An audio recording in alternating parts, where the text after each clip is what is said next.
Thank you very much, Jaime. It's a pleasure to be here, although I feel a little bit like somebody who's wandered into the lion's den, because I respect Secretary Gutierrez, but I have to say that I disagree with his assessment of the lessons from the Cuban Missile Crisis. And we can talk about that later on. I think, first of all, we have to talk about the missile crisis itself, and then we can talk about the lessons. On the question of Khrushchev's motivations, Svetlana is going to address this. She has done the most research from the Russian point of view, and I agree with most of her conclusions on the motivations. I think they were mixed motivations. I think there were a number of different motivations. I do not think that the strategic motivation was the primary motivation. I think that it is true that in 1962, the Soviets had a 10-to-1 disadvantage in weapons that could reach the territory of the rival superpower.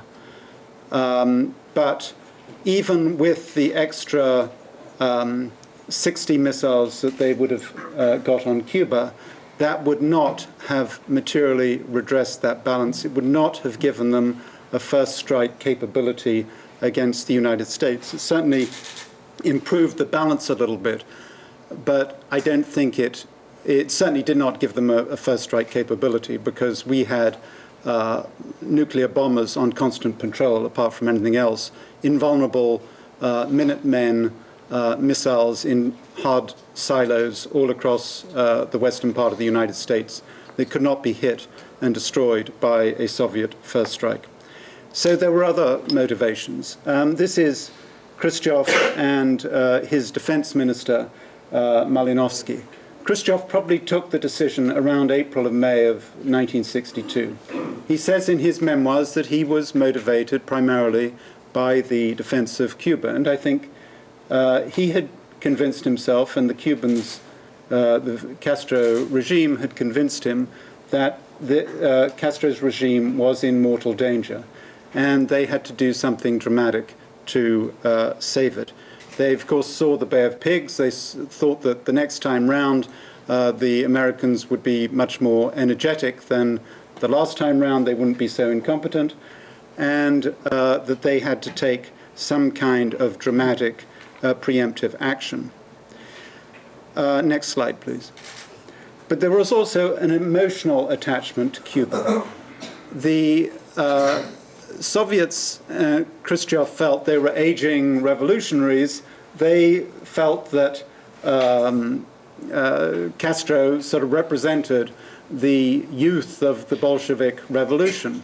When Khrushchev's aide, Mikoyan, went to Cuba, he sent a message back to Khrushchev and said, "These people are just like us when back in 1917. We should support them."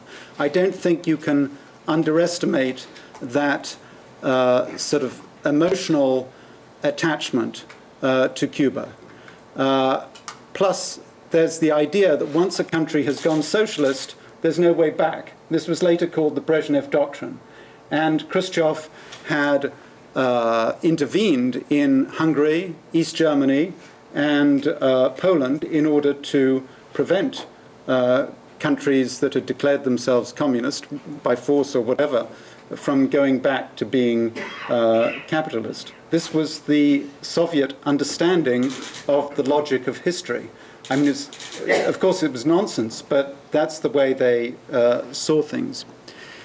So there was certainly some kind of emotional attachment both ways. When I went to Cuba a few years ago and I checked into the Nacional Hotel, I was met by a doorman, and his label on his lapel said Yuri. And I tried to speak to him in Russian. Of course, he didn't speak any Russian, and he explained to me eventually that he'd got the name Yuri he was born, I guess, about 1960, 62. This was in the full flush of the sort of Cuban-Russian love affair, and his parents had named him after Yuri Gagarin. I mean, it seems strange now, but a lot of people were naming their Cubans were naming their children Yuri and Svetlana, and so on. Next slide, please. Of course, not all Russians felt this way. This is Oleg Penkovsky, who was a spy for the United States, and he actually delivered to the United States the technical manual for the R-14, the R-12 missile, the principal missile that was delivered to Cuba. Next slide, please.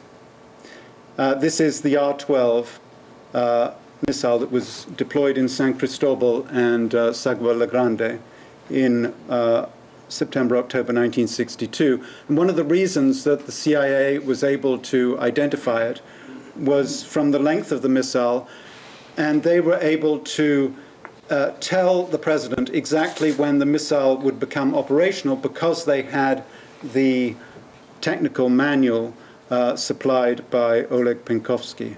Next slide, please.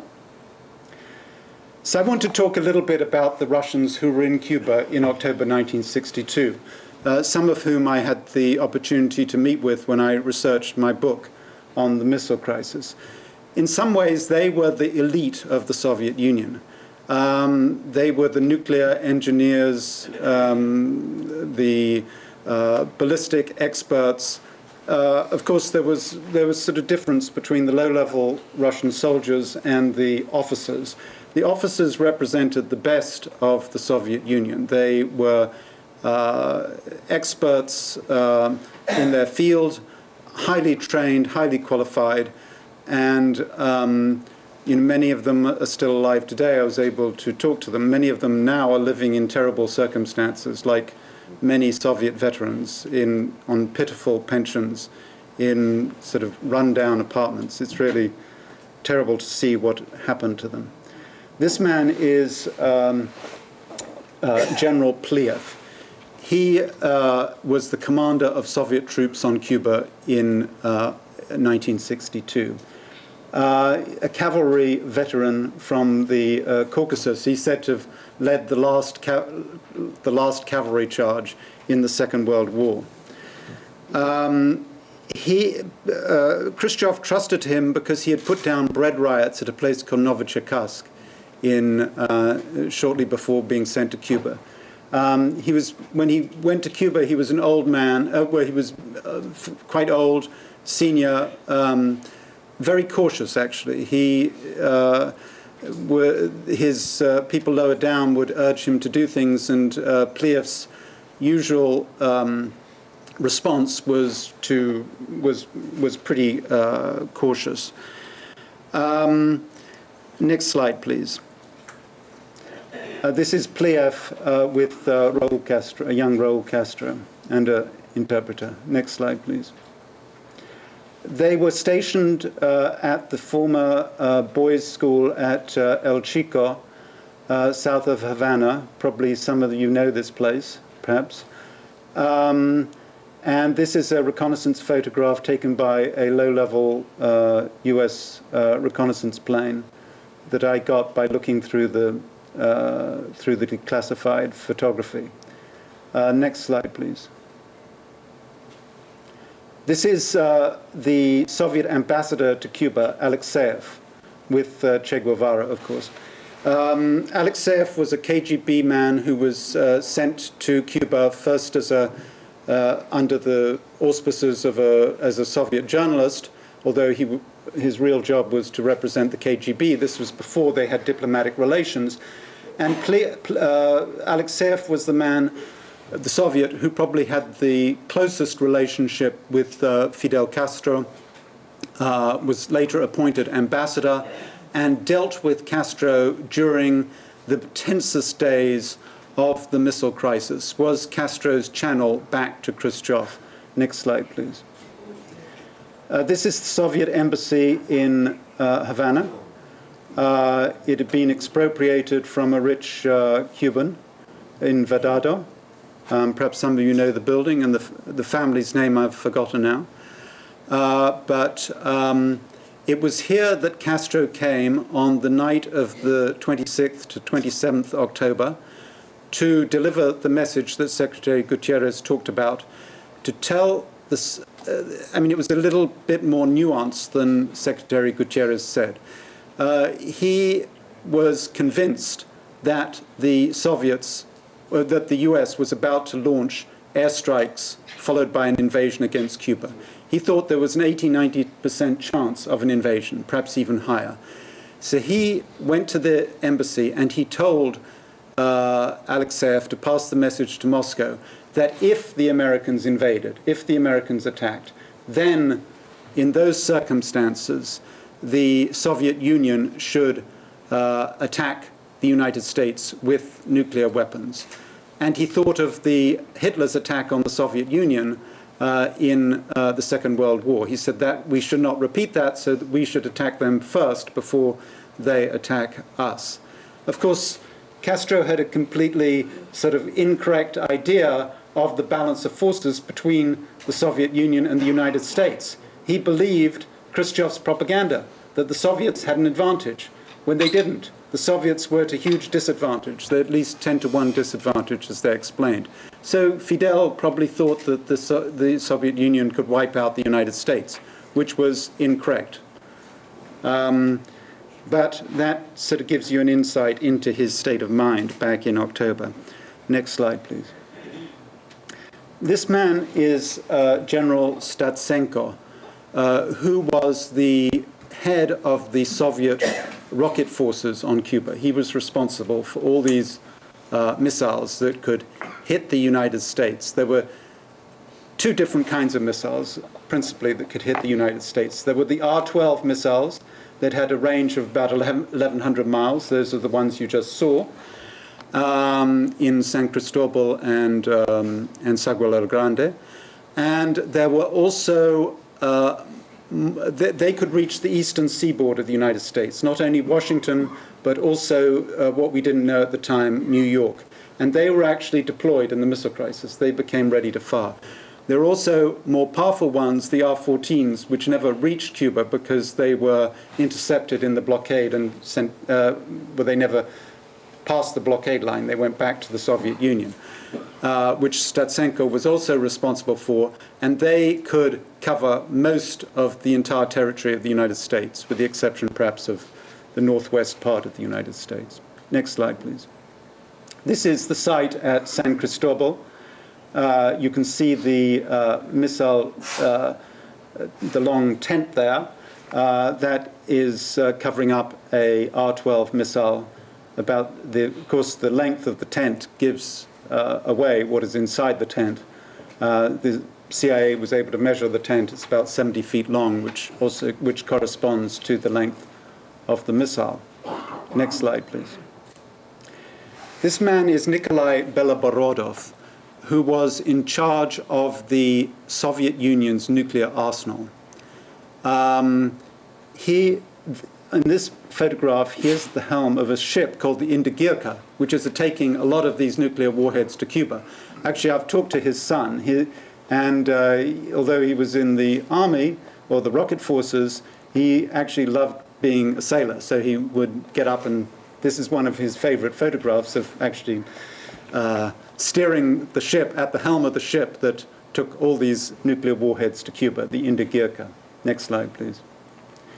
There were two ships that took the warheads to Cuba, the Indigirka and the Alexandrovsk. The Alexandrovsk arrived actually in the middle of after Kennedy went on TV. It was fairly close to the island, so Khrushchev ordered it to proceed to Cuba. Now you notice these sailors they're not in uniform, they're wearing checkered shirts. Of course, Khrushchev wanted to carry out all this in secret. So instead of putting his soldiers in uniforms, he put them he issued them civilian clothes, and most of them were given these almost identical checkered shirts. So the Russians joked that this operation, whose official name was Operation Anadir, was really Operation Checkered Shirt. And you see in photographs of Soviets on Cuba at the time, Soviet soldiers, they're all dressed up in almost identical shirts, checkered shirts. Okay, so that's the Alexandrovsk. Next slide, please. So the Indigirka, on which you saw Beloborodov, arrives on October 4th at Mariel, and the Alexandros should also have gone to Mariel, but the blockade had been announced, and the Soviets were afraid that the Americans were monitoring Mariel, so instead of going to Mariel, it was sent to La Isabela, and arrived at La Isabela on early in the morning of October 23rd. Next slide, please. Actually, just go back to the previous slide. Now, tell you quickly what the Soviets brought to Cuba, because in terms of nuclear weapons, I mean, it was complete overkill. They had many more weapons than they possibly needed. You know, this is the traditional Soviet way of doing things, send much more than you actually need. So there were 36 of those R-12 missiles that you saw, 24 of the R-14s. That's 60 missiles that could reach the territory of the United States. But in addition to that, they had tactical nuclear weapons. What we didn't understand at the time, what nobody really had figured out then, was that they also, most of the nuclear weapons that they had on Cuba were not weapons that could reach the United States, but weapons that would have been used on Cuba against an American invasion or against the US naval base at Guantanamo Bay. There were 80 so-called FKR cruise missiles. I'm going to show you a picture of one of them in a minute. 12 Luna, or Frog, the Americans called it, short-range ballistic missiles with a range of about 100 miles, and 6 atomic bombs. So 98 tactical nuclear weapons altogether, the purpose of which was not for fighting a war against the United States in the United States, it was for the defense of Cuba. Of course, this is complete overkill. It would have, the whole island would have been destroyed using these weapons, and they didn't need these weapons. I spoke to the man who was actually responsible for the 6 atomic bombs when I went to Russia, and he arrives in Mariel with his 6 atomic bombs, and there's no place to put the 6 atomic bombs. The Russian officers who greet him at the port say, "Oh, you've brought those things that nobody needs." And they didn't have a place to put them, and eventually they put them in Batista's villa, somewhere up along the coast, Batista's former villa. Next slide, please. Most of the atomic weapons, we didn't know this at the time, but I figured this out in the course of the research for my book, were hidden in a warhead bunker near the town of Bejucal. I've identified it on the map here. Next slide, please. And I also found a photograph showing this place. The CIA was confused because they took the photographs of this, but it was only surrounded by a single fence, and there's very little security at the main entrance. So they thought that this can't possibly be a place where the Soviets are storing their nuclear weapons. But the giveaway, next slide please, are these specially configured nuclear warhead storage vans, which they later associated with the transportation of nuclear warheads. Next slide please. So I've labeled this storage bunker, and you can see the warhead vans there on the right-hand side. Next slide, please. And this is a vertical shot of the same warhead vans. So these warhead vans would have taken the warheads to the site, and in fact, on the night of October 26th to 27th, they actually took warheads from this site to Sagua La Grande. Next slide, please. As you know, the roads in Cuba were terrible. It took this, I think it's about 200 miles probably, but it took 8-10 hours to make this, to transport these nuclear warheads. They did it at night so they wouldn't be detected. This was the kind of, they felt that an attack was imminent, so they had to take the warheads to the missile sites. Next slide, please. This is the Soviet Colonel Sidorov, who was in charge of that site at Sagua La Grande that received the warheads on October 27th. Next slide, please. The site at Sagua La Grande I spoke to Soviet officers from this site. They were ready to fire would have been ready to fire these missiles at the United States within 2.5 hours. Once the warheads arrived, it took them 2.5 hours to ready the missile for firing. The missile was in a horizontal position. You had to first mate the warhead to the missile, then put the missile up to a vertical position. You had to fuel it, and that whole process took about 2.5 hours. But they could have done it within 2.5 hours from this site, Sagua La Grande, which is slightly closer to the United States. And from this site, they could have destroyed New York. Next slide, please. But as I said, in addition, they had these tactical nuclear weapons. This is a very rudimentary cruise missile, a stripped-down MiG fighter that they had aimed at the Guantanamo naval base. Next slide, please.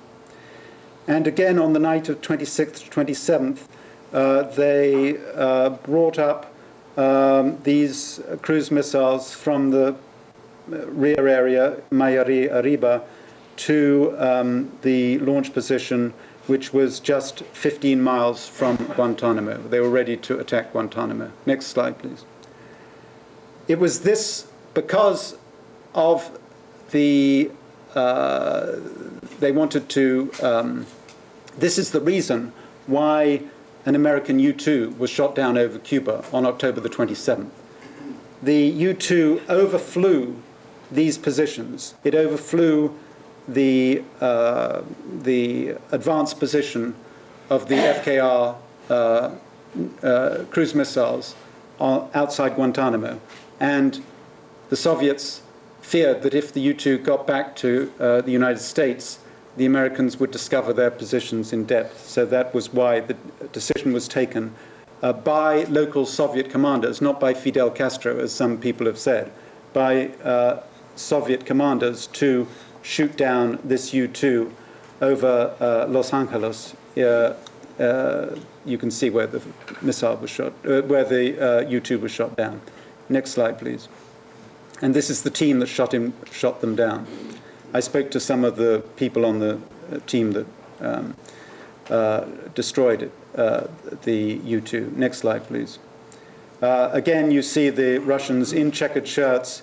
This is a general in his... of course, the place was awash with mud in those days. It was in the middle of all the rainy season.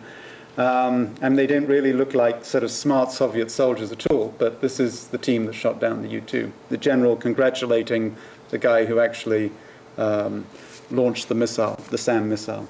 Next slide, please. It wasn't just soldiers who came to Russia. Of course, you see them all here in their checkered shirts.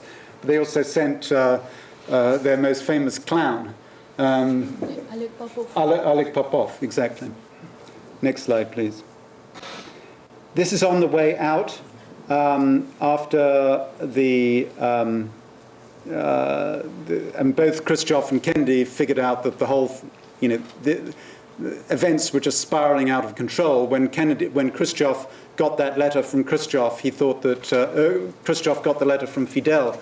He thought that Fidel, was losing it, and Khrushchev no longer felt in control of events, so he ordered the withdrawal of the missiles. And this is on the way out. You see that the Soviet soldiers are taking off the tops of one of the missiles to show the Americans that they're actually taking the missiles out of Cuba. Many Soviet soldiers have told me that this was one of the most humiliating experiences of their life, to actually have to take the tops off the missile. I'm about to finish now. This is on the way out in November. Next slide, please. So finally, and this kind of sets us up for Svetlana's talk. The fact that the strategic missiles were withdrawn did not end the crisis. That there were still these tactical missiles left in Cuba. And the question is, would they leave them there, or would and essentially make Cuba a nuclear-armed state, or would they take them out?